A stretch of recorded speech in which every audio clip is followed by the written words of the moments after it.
think we're live. I think this is it. Are we keeping I don't know if it works. If someone's streaming here, let's see if we could hear ourselves. Make sure the audio works. Oh, let's do it right here, because then we can hear it real good. Yeah, you can hear us. That's great. Perfect. And then I'm just going to pull open. We're going to go live on Instagram as well. Whoa. Just so we got everything going. We can move the whole screen here to kind of get everyone going.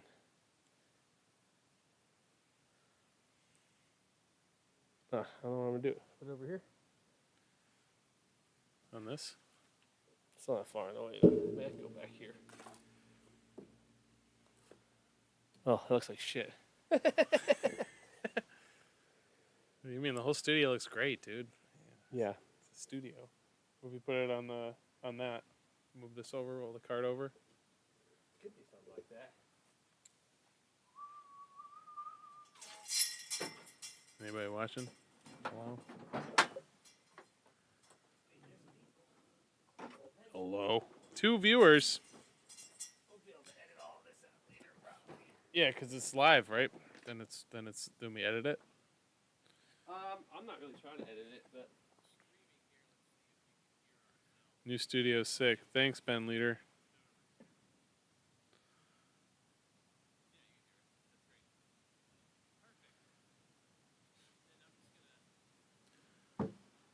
Oh. It's just me. yeah. Shit. Am I in? I'm not in it. Oh. All right. Oh, Oh, jeez.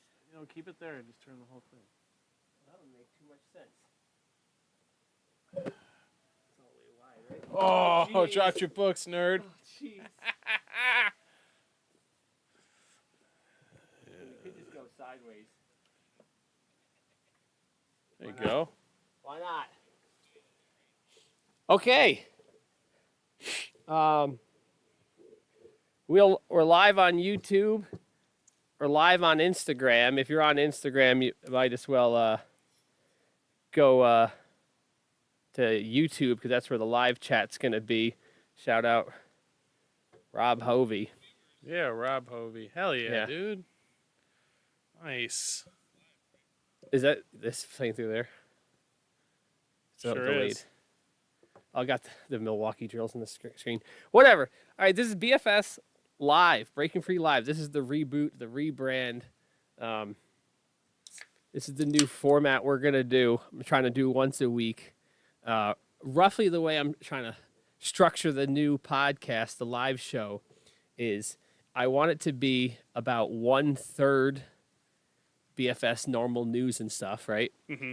1/3 kind of interview-ish if, there's someone here to interview. And then it would be like 1/3 talking about whatever's happened in the world. Whoa. How many Yeah. thirds is that? That's 3/3, yeah. That's whole. The 4th third is going to be about math. So, yeah.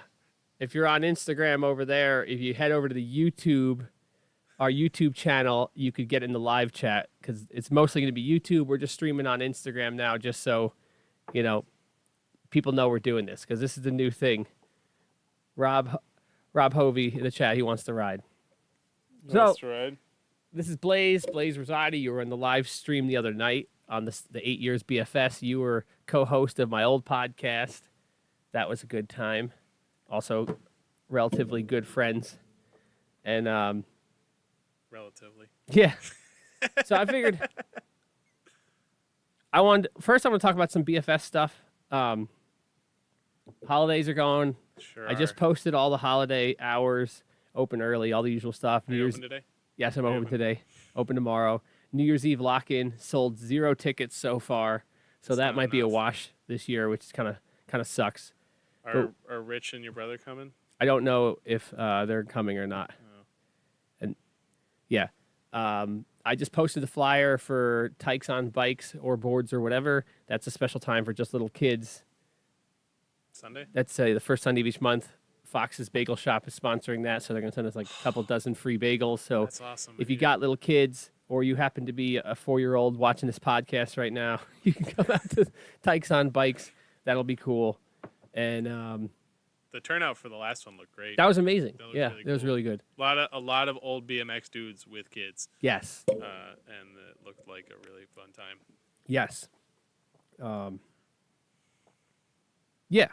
And then that's pretty much all the BFS news for now. I'm not going to get into any other stuff about money and stuff, but there's definitely going to be a need and a time for me to talk about that stuff because things aren't good. Yeah. So since I got you here, we talked briefly in the 8-year episode the other day. And if you didn't watch that, that's everywhere you can get podcasts or on this channel. You're from Rochester, spent some time in Chicago. You worked at a crazy restaurant. That's really cool. And I thought it'd be good, it'd be fun, it'd be cool to kind of compare and contrast those things a little bit.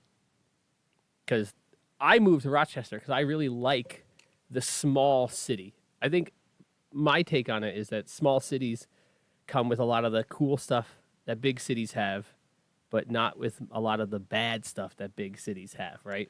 I would agree. And then also that means you were part of the BMX scene here. You were part of the BMX scene in Chicago, which is a big city and it probably had a big scene. So I thought we can kind of like, go back and forth. So my first question is, what's the best thing about Rochester? Like, what do you love about Rochester? I mean, for me, it's because my family and everything I know is here.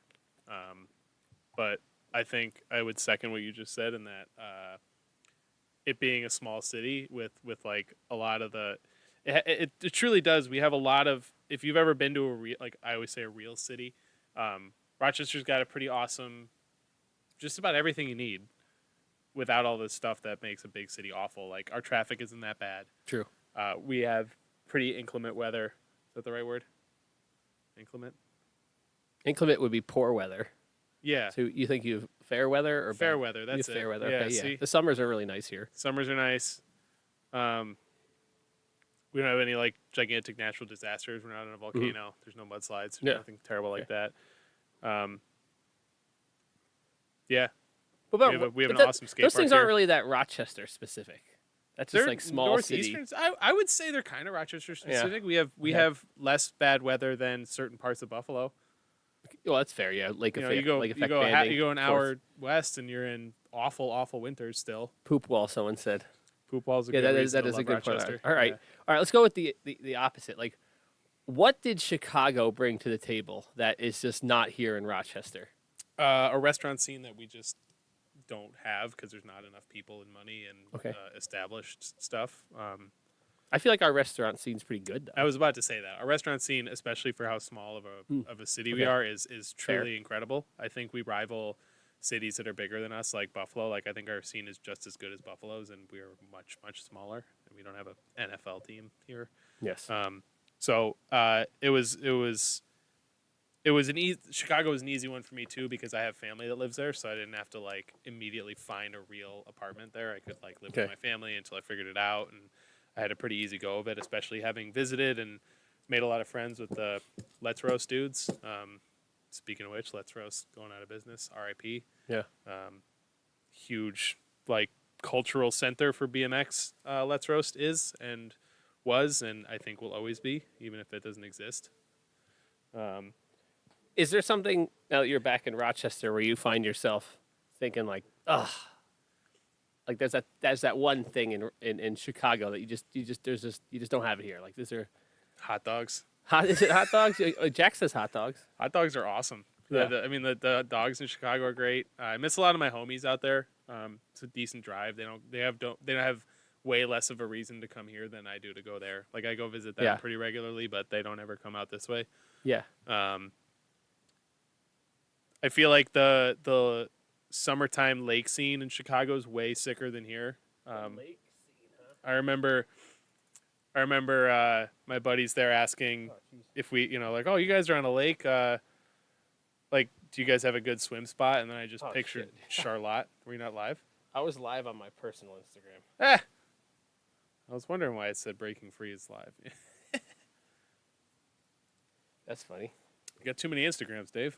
That is very, very true. Rob, I also want to see you ride. Come ride. Okay. When you were in Chicago, was there things about Rochester you were like, you're missing, you're crushing homesick stuff?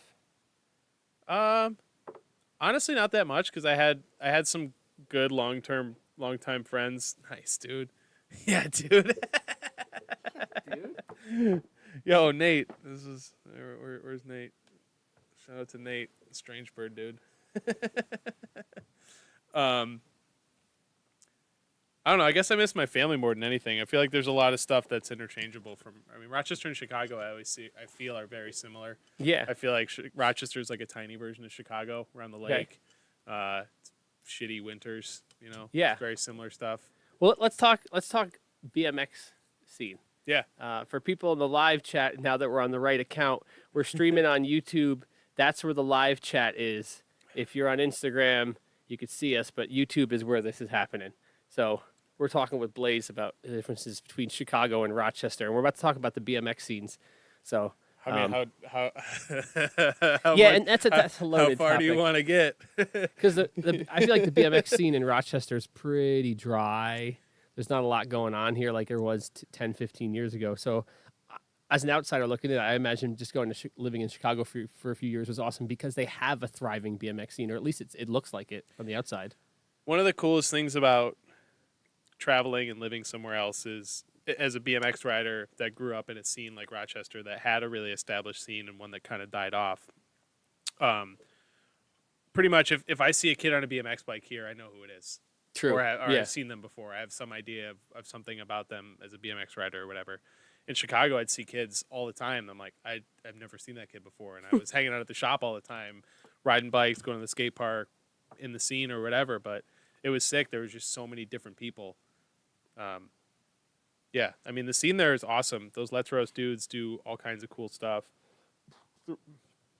Throwing events. The lake jumping thing was super cool. Yeah. The year I did it, they set a quarter pipe up in front of the lake and not a launch ramp, which is my fuerte, but that was terrifying to just death pedal at a 6-foot quarter and launch straight up into the air into some water. Yeah. Scary as all hell, dude. Yeah. Yeah, I mean, do you want me to tell you what I think about Rochester's BMX scene? Do you want to get your podcast in trouble? I'd like to keep it light. I think Rochester, the BMX scene is just, it almost doesn't exist. And I imagine a lot of the action sports are not doing as well as they used to, but BMX specifically, man, there's not that many of us. No. And the ones, I mean, I personally stopped asking people to ride as often, probably almost 10 years ago now, because I would either be injured or working, or people would ask me to ride and I'd be at work or something. So no one, you're the only one I would ride with. Yeah. Other people obviously, but it's a weird thing. I feel like I feel like the old guard kind of held it pretty close to the chest, and then they all quote unquote grew up or grew out of riding or grew out of the scene or moved away and did different stuff, and then there was really no one came in and took that. Well, they didn't let you. Well, I think there's been a couple things, and it's not just Rochester specific. I think it's more broad than that in action sports. One is that action sports have become really, really decentralized, and insofar as you used to have a crew. You had the filmer, you had the photo guy, you had the one dude with a reliable car, and that's like how it worked. And you had crews, and you kind of had to work together.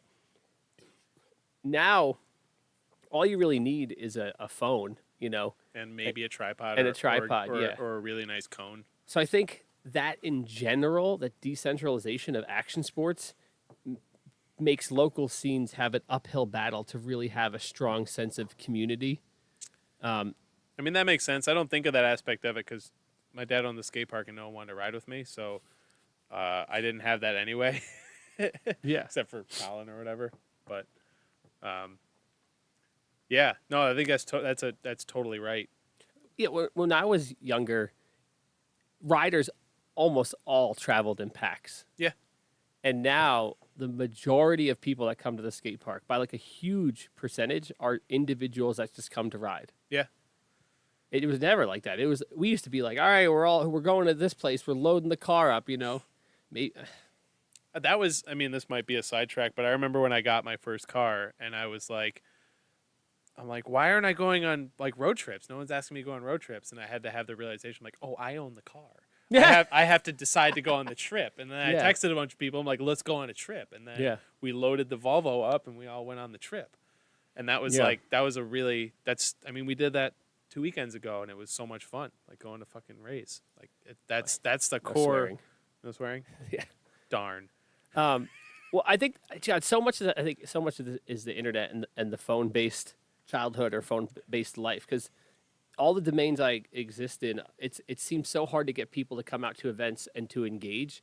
And I feel like people just get lost in the sauce. They're just like scrolling, they're seeing the thing, and they're like, I don't really need to go. I'll see the footage on Instagram later. Like I feel like in general, it's hard to get people to engage with in real person life. With real life. Yeah, Just in general. Yeah, and then it's even harder with this, and that I think that goes back even further than the phone thing, because like contests and events have never done that well in Rochester. I can point to 2 or 3 big contests or events that ever did well in Rochester. It was Bobby Parker's Hey Yo Bro Jam was huge, and maybe that was the only contest I was ever in, so I have nostalgia for it. Maybe, yeah. But it felt a little bigger, but it seemed like a thing. And then there was like the trick or treat contests. And those weren't even Rochester; those were Red Bull funded. So it was a psyop. Yeah. So I feel, and I've always said too, I feel like even the best riders in Rochester, some of the world class BMX riders in Rochester, like a lot of absurdly talented bike riders have come out of Rochester. None of them ever did well in contests. And I've always thought that was really weird. Well, I think most people in action sports don't really care for contests because they don't. But I mean, they even do, just like they events do and these stuff. sports because they don't want that type of competition. Yeah, and that's fair. why most of the sports move towards jams, because jams are more loose format. Yeah. It's not as much, pressure of like, it's like, here's your 2 minutes, do your run, right? Yeah. If people wanted that sort of pressure, like then, team sports is more so the case. I guess, I mean, just like there were some riders that came out of here that were world class and were asked to go to those contests. And when they did go there, they didn't crush it, because I feel like Rochester wasn't about that because of what you just said. Those team sports stuff. It just feels like it's so hard to get people to engage with anything anymore. I agree. Like whenever you do something new for the first time, it usually does well because people are like, whoa, look at this new thing. And the second it's repeated, it's like, whatever. I'll catch it next time. Oh, I already went there. Oh, I'll see it on Instagram. Yeah, it's like Swamp Fest. I mean, that's still going strong, but that thing's so crazy though. Yeah. It's like everything. If you you really want people to be engaged nowadays, it has to be like super extra. Yeah. You literally have to build a castle and burn it down for people to come. I give the Rochester scooter scene a ton of credit because they do stuff and they run pretty deep. Every time I do a scooter event, man, like those dudes show up and they'll come from Syracuse or farther from Syracuse, sometimes from Buffalo, and they do it. And it doesn't even have to be big. The A-frame jam, that wasn't that's just a jam on an A-frame rail. Yeah. And they showed up and they were active in the event, not just kind of sit back and watch. I know this year at the Pinnacle Jam, some of the some out of town BMX dudes were here that were really good. That Lord dude. Yeah. And it became like the Jacob Lord show, and then a lot of the locals were like, "Oh, I don't want to ride. This guy's doing double backflips. I'm just gonna chill." Yeah. It's man. I feel like that street jam we went to had a pretty good turnout. I feel like people really showed up for that. The street jam that was almost entirely at the downtown park. Because it was mostly the scooter kids.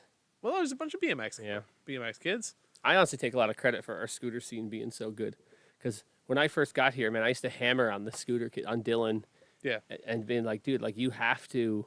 I'm like, you're the OG. And at this point, the younger scooter kids who now are not young anymore, they're all in their 20s. Yeah. They look at Dylan and they're like, dude, that is the OG. Yeah. And I was drilling it into that kid's skull. No, all these scooter kids are going to look up to you. You're the older one. You have to set the best possible example Yep. And like that's what makes scenes thrive, you know. And what you said earlier is like the old guard of BMX people in Rochester did not do a good job with that, No.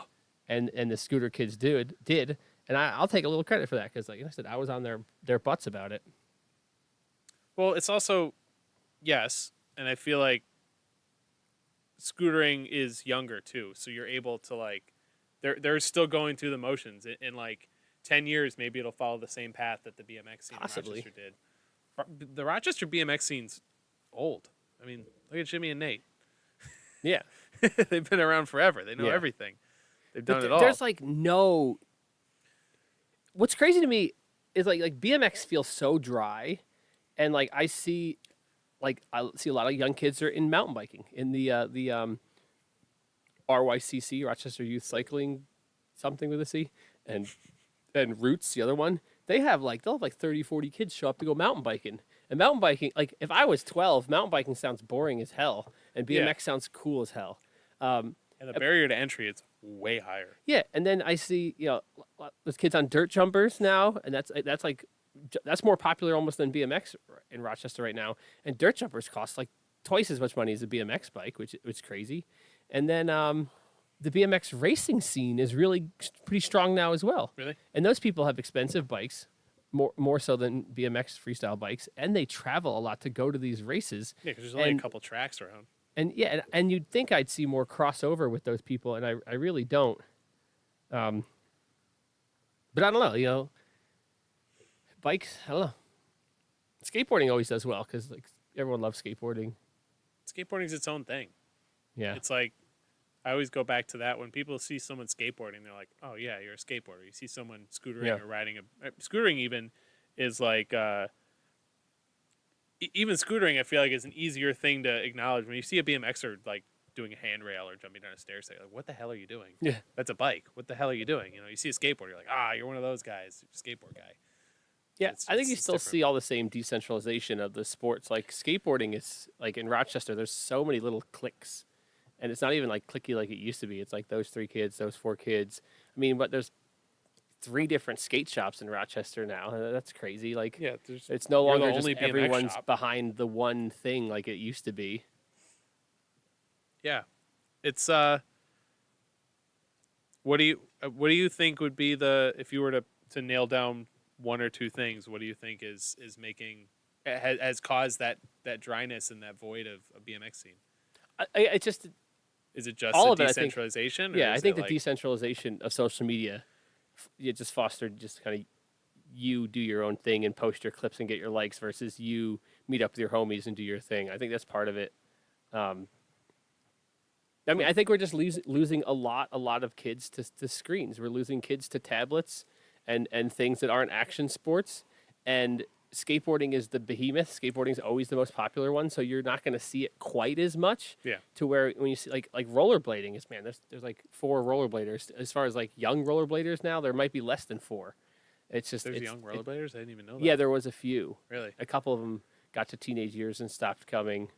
But yeah, like those smaller nicher sports, like it's so much harder. Like when you give a kid a tablet, the iPhone, there's teams of engineers and marketing people who have seen more money than you and I will ever Yes. make in our lives. and they're beta testing the subtlest things like changing the font, changing the color, changing the way it scrolls to keep you or the kid or whoever engaged in that content for as long as possible, to keep your eyes on the content. Like how is a normal person supposed to compete with a team of engineers and marketers and psychologists, frankly, Yeah. who are trying to keep you sucked into that screen all the time?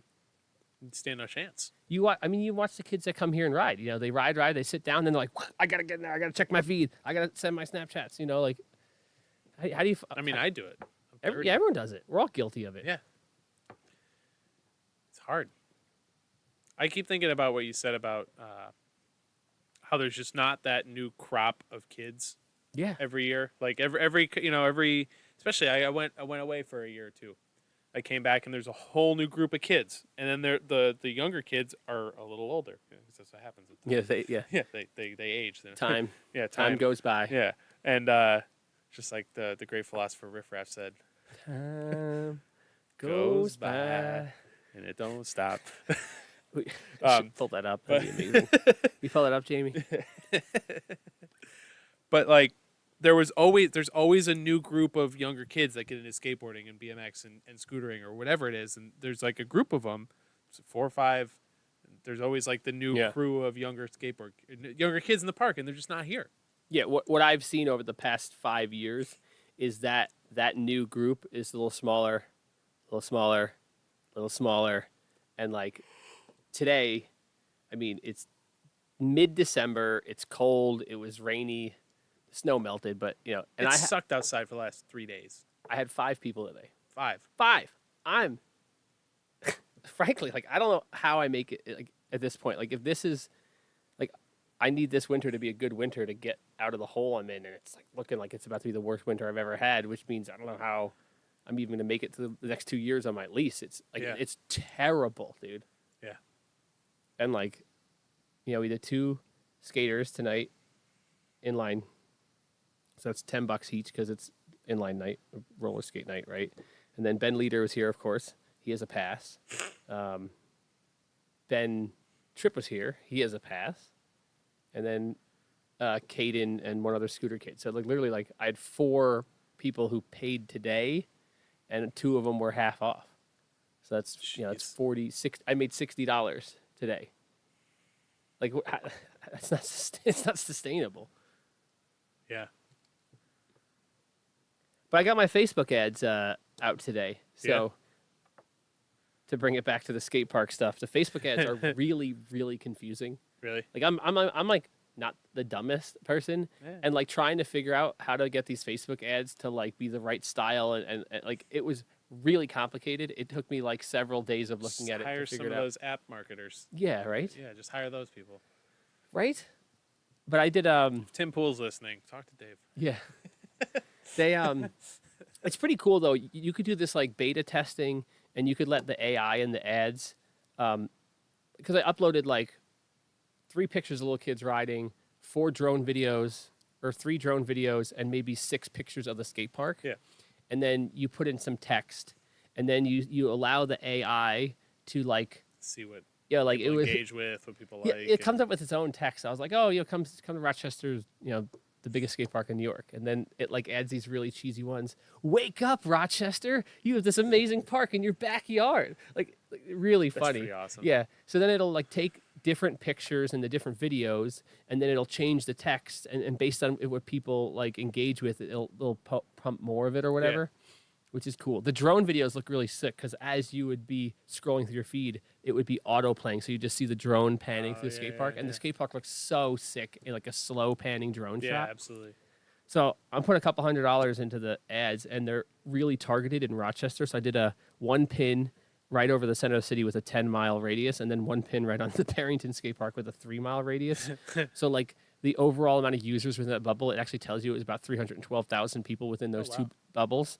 And then based on how much money I wanted to spend and how much it'd be per day, it said I would reach between like, I think it said between 700 and 1,200 people per day would see those ads. Yeah. And you really only pay based on impressions. I'm not sure how they quantify impressions, whether that's someone clicks on it or they like stop scrolling or whatever. So hopefully that helps. I think one of the biggest uphill battles, as we were just saying, with new people not coming in the door, I need people that don't know I'm here to find out I'm here and to have them enticed to come in and try it out. Because that's the big thing. Because when people do come in, they tend to love it.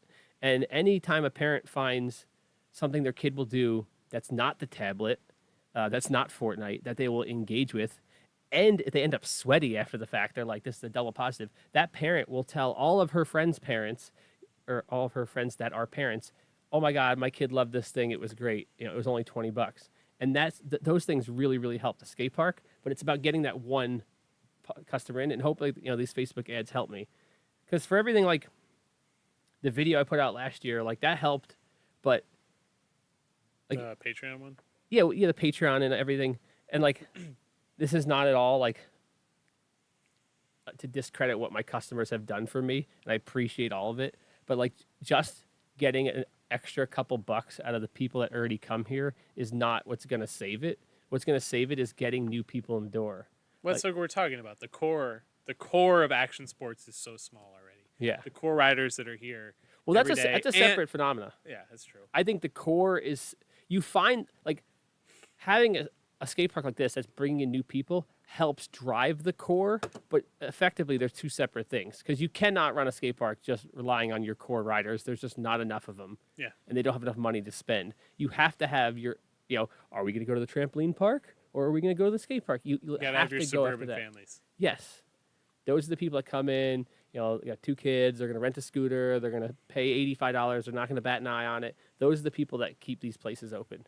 And those are the people I need to be able to get back to reaching the way I used to reach it, which is not like, why was that the case in the past and it's not now? I think you're right on a lot of the stuff. I mean, we didn't talk about it in this one, but you've always said that post-COVID people are much more risk adverse. So Could be. Parents are less likely to let their kids drop in on a roll-in or bring them to a place with something like that. It's it's much safer to throw a screen at them. I mean, not safe to throw a screen at your kid, but well, that was an interesting thing when I ran those Facebook ads in the late winter last year. I got some like organic comments that were like crazy. People being like, "This is crazy." People saying it would be dangerous to come here because I'm in the city, not because skateboarding is dangerous. There are a lot of, what do you want to call them, like milquetoast people out in the suburbs that are scared of the city. yeah. Is that another thing that contributes to the hardship I'm having? Like, if my skate park was over in East Rochester or Penfield, would I do better just because there are people that are worried about driving into the city because of all, like, the Kia stuff? And is the Kia stuff and the crime stuff exacerbated by how Instagram shows you all that shock porn? Oh, my God, all this stuff, right? Like, it's not getting people to engage with, like, wholesome elements of your community. You're looking at all the crazy stuff. Yeah, I mean, anecdotally, there was a table of what I called the PTA meeting at the restaurant last night, and one of the servers was saying that there was a group of them that were from the east side, and a group from the west side, and the west siders all got here first, and they were like, "Oh, you guys are afraid to come down to the city, huh? It's, a park over here," and like, I grew up a couple blocks from here. I've lived over here my whole life. I've always felt it's pretty safe, but I mean, just it's objectively gotten worse. And so people who already have, when it was not bad, had this preconceived notion that it's sketchy down here and they don't want to come down here. Or, as you said, just getting fed, like you follow Rock On Mad, you're never going to want to come anywhere near this. Shout out Nick Barlett. Yeah. Did you see earlier this week someone robbed Metlo? Yeah. That's crazy. Yeah. Did you see the Porsche drive underneath another Porsche next to my work? That was crazy, yeah. That was in the parking lot next door. Yeah, I saw the video too. It still made no sense. Yeah. That made no sense. They just floored it. They just wedged under 2 other cars. Yeah. Whatever. Someone drove a car into Jim's. Jim's on Main. Really? That's what Greg said this morning. How? It's not even like there's no angle in which you would hit that building. I don't know. They're pretty creative these days. Oh my God. Did you hear about that train crash? This is totally out of left field. No. There was in Palestine? No. God, no. In Texas, there was one of these giant truckers. They were moving this like giant piece of equipment. It would look like a steel or concrete like full pipe that was probably like 14 feet tall and like longer than like longer than a tractor trailer. It was enormous. Whoa. And it got stuck on the railroad tracks. Yeah. And apparently it had been there for an hour and no one thought to call the railroad company and say like, hey, there's something. No. So this train, full speed, 72 miles an hour, hits this thing. Both the conductor and engineer died, and another person died from the train derailment because it was a huge train. And it's so crazy in the footage because when the train hits the truck, that locomotive jumps off. You see it jump up off the ground. And I don't know how heavy those locomotives are, but for something that big and heavy to jump up in the air, like that is just so crazy. I'll send you the clip later. Dude. You could, if you're watching this, you can go pause and found that it was in Texas. Super sad those people died. Really crazy. Very unfortunate. But that's crazy. We're not here to talk about that. Although, whatever. This is kind of like a train derailment. Yeah. Right now it is. So anyway, I don't know how you get kids to come back. It's definitely safer than And wherever that train track is. Yeah, and the BMX scene here is just not. I mean, it might be the worst out of all of them. Although, like this year, my skate attendance is about as worse as it's ever been, as well. I would argue, though, as bad as the BMX scene is, I've seen these kids do a lot more than my generation did. I think the generation that preceded mine has done a lot more for the scene and for each other, and than mine did. It's possible. I don't, Well, I think a lot of times now too, people aren't so hardcore. Yeah. Like that's something that transitioned just in our lifetime of action sports. It used to be like really, really hardcore. Like you rode or you didn't. There really was no middle ground. Like you didn't play team sports and ride BMX or skateboard. Like you either did it, you didn't. It was counterculture. You probably listened to like punk, and that was it. And part of that, I realized that wasn't all of it when I moved here and started working at RASP. And as time has gone by, it really amazes me what a large percentage of riders that come here that skateboard don't care about skate culture. They're not wearing skate clothes. They're not skate or die. They're just like kind of like normal dudes that just happen to skate. Yeah. Or even like some of the younger guys that are in high school. I won't see a customer for like a month or two. And I'm like, oh, where you been? Oh, it was lacrosse season. I was like, man, you get your butt kicked for doing that when I was a kid. Yeah. But that's pretty neat. Like it's just cool to do both. It's just, you're right. It's just different that. Or people changing. Yeah. There'll be people that come here to skate, and then they're like, I'm thinking about buying one of these scooters. And I was like, really? Yeah. Like, I'll sell you it. That's cool. Like, and then he buys a scooter, and the guy starts scooter. And I'm like, oh. It's just like, there's a lot of reasons why things are better than they used to be. Attendance being down aside. Yeah. Would you ever scooter? No. Well, you could scooter. You bike, so of course you could scooter. I did.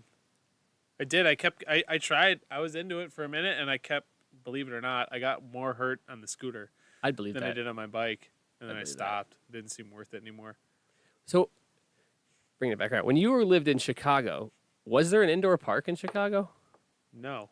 Oh, well, there's one in the suburbs. It's about 25 minutes north of the city. Yeah. Asylum. It's pretty sick, by the way. The camera's up there. Asylum's sick. It's small. It's probably sixth or an eighth the size of this. Low ceilings, nothing big to jump. And then we would go to Milwaukee to ride Four Seasons. I would say Four Seasons. Four How Seasons far in is Milwaukee from Chicago? Hour. Oh, it's not bad. No, it's not bad. Especially when you live in Chicago and like sometimes it takes an hour to drive Anywhere. 2 miles. So an hour to Milwaukee ain't bad. That makes sense. I had a lot of people that come from Buffalo and Syracuse, and that's Yeah. about an hour. Yeah. I mean, I would drive an hour to ride a cool skate park, but unfortunately, that's not really an option here. Yeah. Because food court doesn't allow bikes and Still. Black Mamba. Really? Yeah. Black Mamba's not great. Did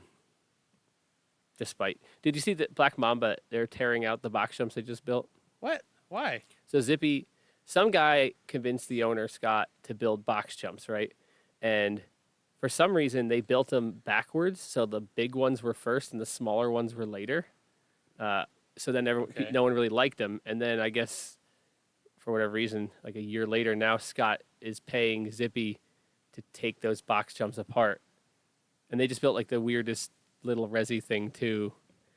It's like a resi that's a little bit bigger than the movable box jumps they had at RASP. Really? Yeah, and it's got one layer of foam, not two. It's really weird. Sounds scary. I mean, I guess that'd be good for scooters. I guess maybe, but I feel like. I mean, it's probably weird. a little baby resi like that. It's probably great for little kids. Yeah. It's probably not great for actual riders who are really trying to learn tricks. Black Mamba beef going on here. I got no beef with Black Mamba. It just was. We like, went and rode there. we tried, We took yeah. the truck there. It was fun.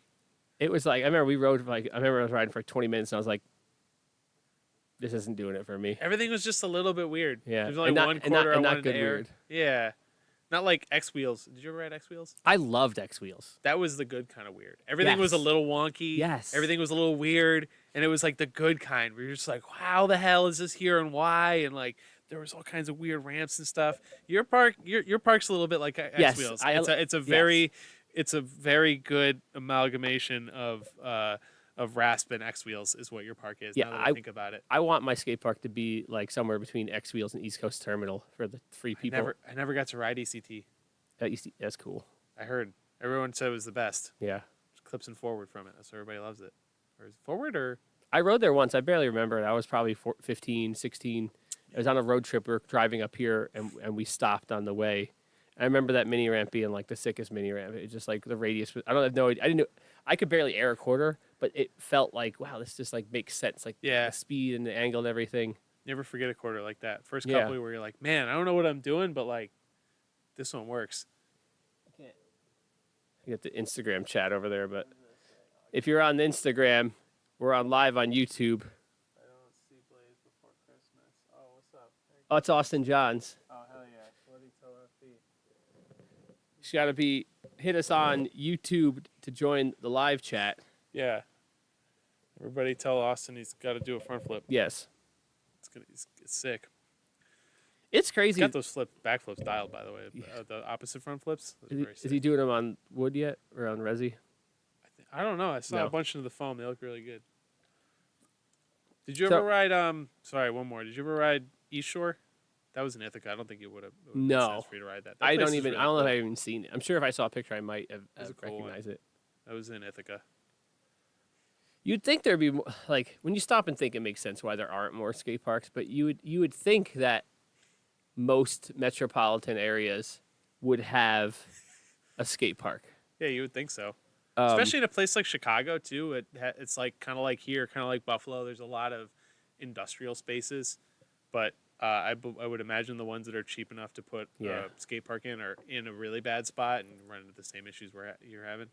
Yeah, it's probably just real estate's really expensive. The liability is really expensive, and the fact that these are just still such niche sports. Despite we live in this world, so we feel like they're not that niche. But in out there, people don't do that. It's crazy to me that like other places, like how there's Ninja Warrior gyms. Those places somehow have enough people going to do that. And if you've ever been to Ninja Warrior Factory, it's virtually impossible to do anything really. What do you mean? It's hard. To do anything. It's so hard. Yeah. It looks so fun, and then you try to do anything, and you're like, oh my god, this is like really, you gotta be really, athletic. really. But I guess people probably could argue that skate parks the same way. They think they'll be able to just come here and drop in and have fun, and then maybe the learning curve is just one of the uphill battles. When you pair the slow learning curve of action sports with the instant gratification of anything on the smartphone and the tablet, it's probably especially discouraging. That's definitely true. People got so soft. Like I get emails for lessons all the time, and I would make more money if I just said, yeah, I'll sell you 6 lessons. But I don't want to give people 6 lessons. I want to give them. I could teach a kid to go down ramps in one lesson, 9 out of 10 times, if not better. And I tell people that I'm like, I can give your kid one lesson.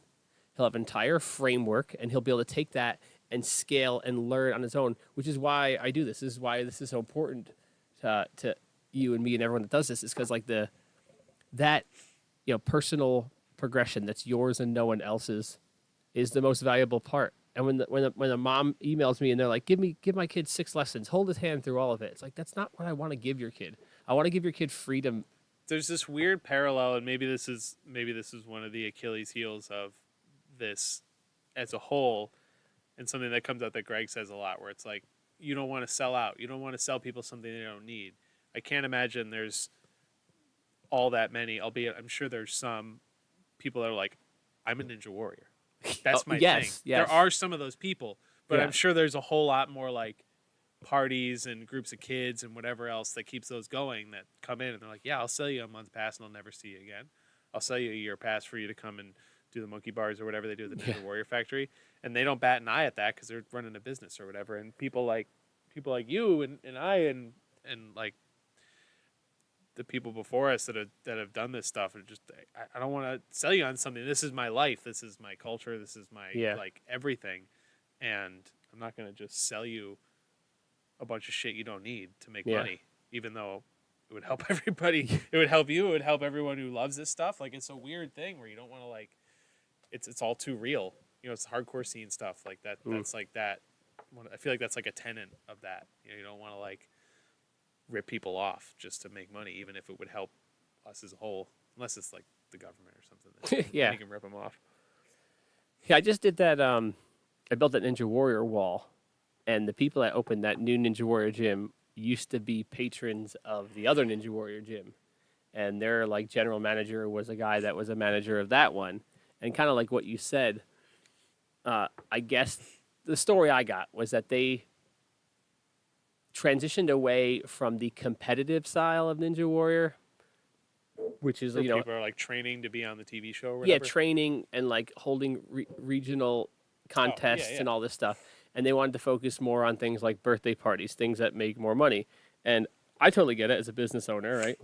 And so these, a couple of these parents that are serious about it, and the manager, I guess, he said he got fired. I don't know what the deal is, but they said, "Oh, we're going to open our own Ninja Warrior gym, and we're going to focus more on this aspect." He said it got too dry. They got really corporate. It was just like focusing on birthday parties and what the easier money to make.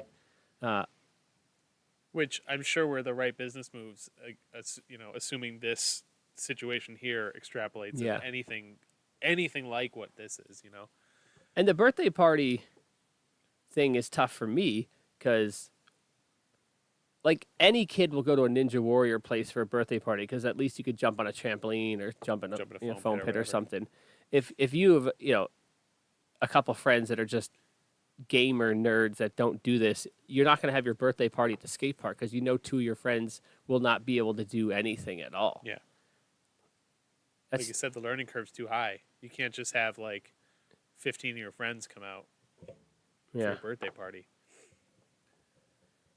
But yeah, anyway, that Ninja Warrior, so they opened their own gym. It's not far from the other gym. They're going to focus more on the competitive style or whatever, or focus on the aspects in which they thought the other business was not leaning into. So I find it hard to believe that two Ninja Warrior gyms could both exist in the same geographic area. Yeah. I could be wrong. I don't know much about that sport or whatever, but they said that things haven't been the same for them post COVID, just like me. You hear pretty much the same thing all the way around. I would really interested to know how trampoline parks are doing post COVID, if they haven't had the same drop off or not. But God, one of my customers was just telling me they did a birthday party there, and it was like, God, we say it was like $600 or something, $500. How many people or kids? I don't know. How many kids? Even if And, it's like, and I think he said it was an hour too. what? Maybe 2 hours. That's crazy. That is crazy. Huh. I don't know. But that, life's hard. And running a skate park's hard. Yeah. And Sure is. we're right here. About an hour. Almost at an hour. We'll talk about one more thing and then call it a night. Any questions in the chat? Whoa, up to 11. Yeah, well, 40 overall viewers is not Nice. bad. This podcast will be uploaded onto Normal Podcast Network, unedited. If you're live, you can... There you go. Car through gyms. Wait, shoot another picture again? Nate must have been listening because he just sent me a picture of gyms. Like, really in there? yeah, like somebody drove a car through the door of gyms on Main. That's crazy. Oh, like that's the kitchen too. That Wow. sucks. What a shame. World's crazy place. Crazy place. Don't buy a Kia. Just go steal one. You know what? Let me take this opportunity to tell everyone about the rats. We're deep enough in the podcast that only the most hardcore listeners need to get here. And part of me wanted to make the rat saga an ongoing thing for BFS. I thought it'd be funny, but it's also a bad look. Some people be like, I don't want to go to the skate park. They have rats. But Not yeah, anymore. maybe not anymore. So we always have mice, right? It's old building. There's literally holes in it everywhere. I always have mice. Sometimes they get bad. Sometimes they're not so bad, but they're just mice, right? Everywhere's got mice. You can't. Ben avoid Leader mice. is a hardcore listener. Sure is. So more recently, I had some devastation, okay? On the snack rack behind the register. I came in one day, and there was ramen noodle all over the floor, not open, but the packages that were all stacked up were all over the place. And I'm going, what the heck happened in here, right? And then I'm looking around. Who closed last night? And I'm like, oh, some of them are chewed open. I'm like, what the? Okay, This is not. I'm like, there's no way that some mice knocked over these ramen noodles, right? Yeah.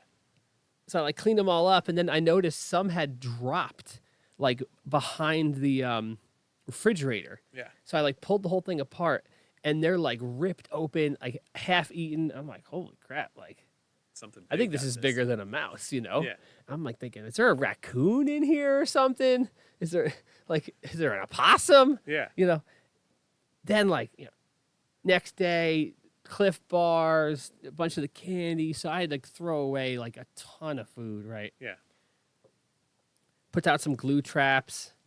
Footprint in the glue traps like, an inch big. I'm like, oh. I'm like, that looks, and in my mind, I'm thinking, that looks huge. Maybe it is a raccoon, Then, I set up all these mouse traps, glue traps, not catching anything. Some of the glue traps are moved. The food is eaten out of the glue traps. I'm like, what is it? Then I go downstairs, and behind the register, down the stairs, is a rack full of like extra drinks and stuff. And devastated. The drinks? Rabid. No, not the drinks, the back stock of food. Okay. So there was like 2 boxes of mac and cheese, every single one eaten. Whoa. Like in the box, opened them, they ate all of the cheese packets out of each of the Easy Macs. Whoa. All of them. So Not there's the like macaroni? there's wrappers everywhere, right? Ramen noodle, like half a case of ramen noodle, all eaten open. Just okay. There was a box of Oreos, right? And they ate a whole like this big, and then they were pulling out somehow these dirty rats, they're pulling out 1 package of Oreos at a time and eating it. So I picked up the box and I'm like, why is it so late? Like half the Oreos are out of the box, but all pulled through one hole they ate in them. Wow. And it wasn't like they ate them inside the box. There wasn't much debris in the box. So they were pulling them out, taking them, I don't know where. I was under one of the ramps the other day and there's all these freaking Easy Mac packages like chewed up. I'm like, oh my God, there was piles of rat poop over here in this room. There was some behind the resi. And I'm thinking, oh God, You need a cat, dude. So then I'm like, I'm getting some rat traps. Get some rat traps. And then I started, someone told me, shout out to whoever told me, I don't remember who told me this, but rats hate peppermint oil. Yeah. So I put peppermint oil, because of course, I'm like, Dara's got to have peppermint oil. She did. Of course. My wife has all the essential oils. So I'm dropping essential. peppermint oil all over the snacks so they won't go near the snacks. And it's worked. But then they're just going in the garbage right next to the microwave every day. And like I'd go in and the bag would be like pulled down into it because he's trying to climb out. So I had Arseny volunteered one day and I had him like vacuum out everything around that. We took everything out of there. There's no recycling bin. There's no garbage bin. And I'm pulling the garbage out at night. So there's no food where the rats have been looking for food. Yeah. And that's where I set up the traps. Boom, got one. I'm like, yes, I got the rat. In my mind, this whole time I'm thinking, It's never one. I got one rat. It's never one one, big Dave. mean rat. Well, I get the one rat, and I'm like, well, I'll just leave the traps. And the funny part is, I ordered more traps, and the day they came in the mail, I caught a rat, and I was like, I literally just sent them right back to Amazon. And I put peanut butter in the traps. The peanut butter works amazing. And then the next day, come in the skate park, 2 dead rats. I'm like, holy crap, all these dead rats. Set the traps back up. 2 more the next day, and then another one today. It's a lot like of 6 rats. dead rats. Yeah. They're not that small either. No. They're like Oreo size. They're like a fucking thing or sorry. thing of Oreos size. And if you look on the garbage where the hole is in the wood I've cut, you could see the chew marks. Yeah. Like there was like I guess when I cleaned my plate off from the burgers or whatever, there was like some fat in the rim. They ate all the fat off it. Yep. Yeah, and actually last night they ate the fat off my plate. I left my plate sitting there in fat. Like I could see all the footprints on my plate. I just washed it off and ate it. I don't care. Ate the rats actually. There's They're eating dogs. They're gonna be eating the rats outside. There's if you come to the skate park, if you go out the second door, Don't park in the VIP there's lot. literally a pile of dead rats. I almost stepped on them outside the on back Tuesday, door. dude. There's so many. Didn't I send you the picture of them next to my car? Yeah. There's tons of dead rats. That's been it's been driving me crazy. I'm like, I'm gonna beat these rats. Oh my God, dude. You know what? That's something I don't miss about Chicago. Rats, Dude. And restaurants, dude. They're not always in the restaurants, but if they're around restaurants in the alleyway where all the alleyways, food is. Yeah, of course. I remember, dude. I mean, they're around here too. These rats, dude. Sitting outside of Good Luck, that alley back there. There's so many restaurants and garbages. I remember so many times I've been like, "That's a really small cat." Oh, that's a really big rat. Yeah, that's a big rat. I remember once when I was a kid, I was riding BMX in Lower Manhattan, and I saw a rat that was like, you said, like it was like a cat. It's Yeah, crazy. they're cat sized, dude. They cat rat. get big. Yeah. Imagine what the sewer rats look like. What's that thing, like a king of the super rat rats? where their tails all get like tied together and it's like becomes one super organism? Yeah, Dude, that's what the lizard people feed on. yeah. You know that, right? Dude, these freaking rats, dude. I was behind the cheater wall to get all of the foam out that I put in here, and there was like just a huge pile of rat poop. I honestly think the rats are in all the extra foam behind the resi wall because there's like, like 40 bags of foam. Cause I've seen some in this room over here. Oh. Rat poop, not rats, but I don't think the rats are an issue for the riders. I don't think they're gonna get in your way or anything to really worry about. Yeah. I caught so many at this point. I don't know how many more there could be, but who knows? Especially when it's cold outside, they're gonna come in here. They're not burrowing outside or anything. Typically, like when I had mouse problems, I would like put a bunch of traps, catch a whole bunch of them, and I'd be fine. One of the benefits of the rat problem, though, is you don't have mice when you have rats, because the mice are scared of the rats. So I have no mice this winter. There you go. You got rats. It's all coming up Millhouse. Yeah. So that's the BFS rat saga so far. So maybe I'll add this next week when we do the podcast. We'll always end the podcast with the rat update. You need a just dead rats hanging here. No, not even. I was thinking like a warplane. You gotta have like a piece of metal that you etch or paint rats onto for all your kills, confirmed kills. 6 R's. Jeez. Dude, the rats are amazing, dude. Yeah. Dude, it driving me crazy. I'd come into the skate park and open up, and I'd be like looking around on the snacks. Where are they? Like they're. Oh my god, it was driving me crazy. I won't name them, but there's been some restaurants. Yeah, I bet. I've seen some mice. I remember. Were you with us when we went to see Tiny Movie Parts in Buffalo? And we were looking out the window, and there was like tons of rats in that dumpster. That was crazy. They were all hanging out. There was like there was like a old mattress they were hanging out on.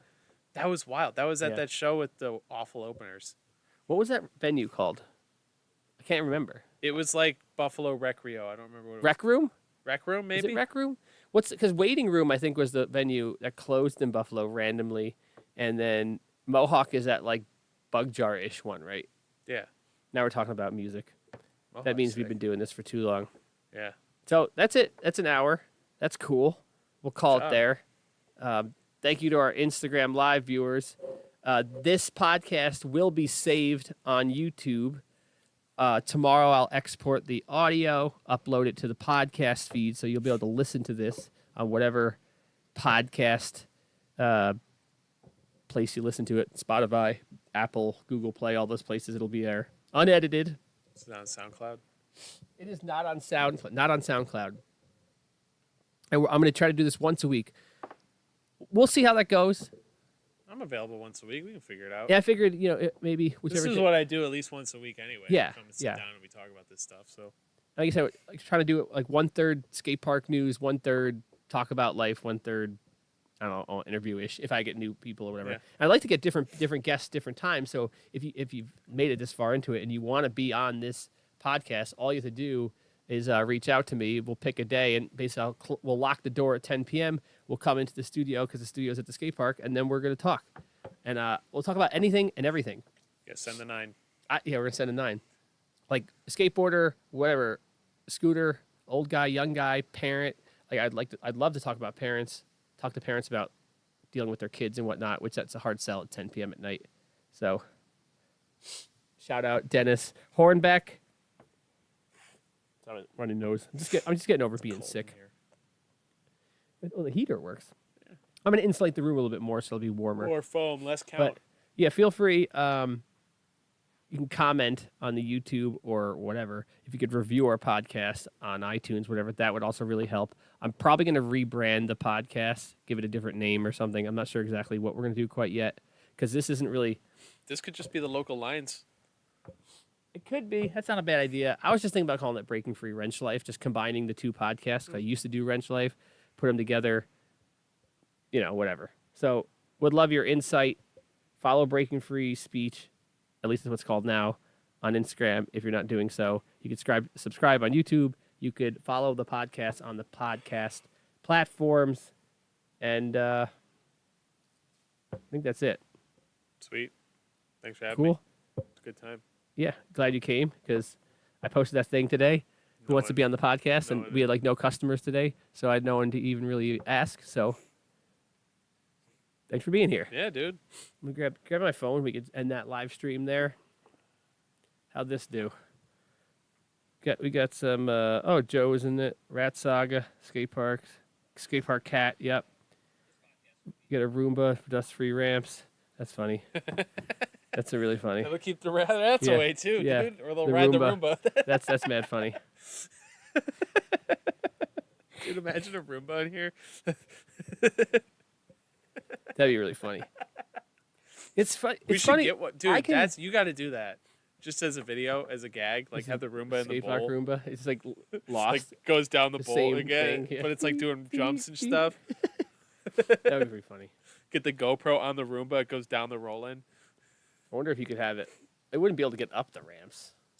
You gotta get an all-terrain Roomba. Yeah, get like suction cup wheels or something like that. Maybe that's how I get famous. I get rich. I'm gonna invent like an all-terrain Roomba.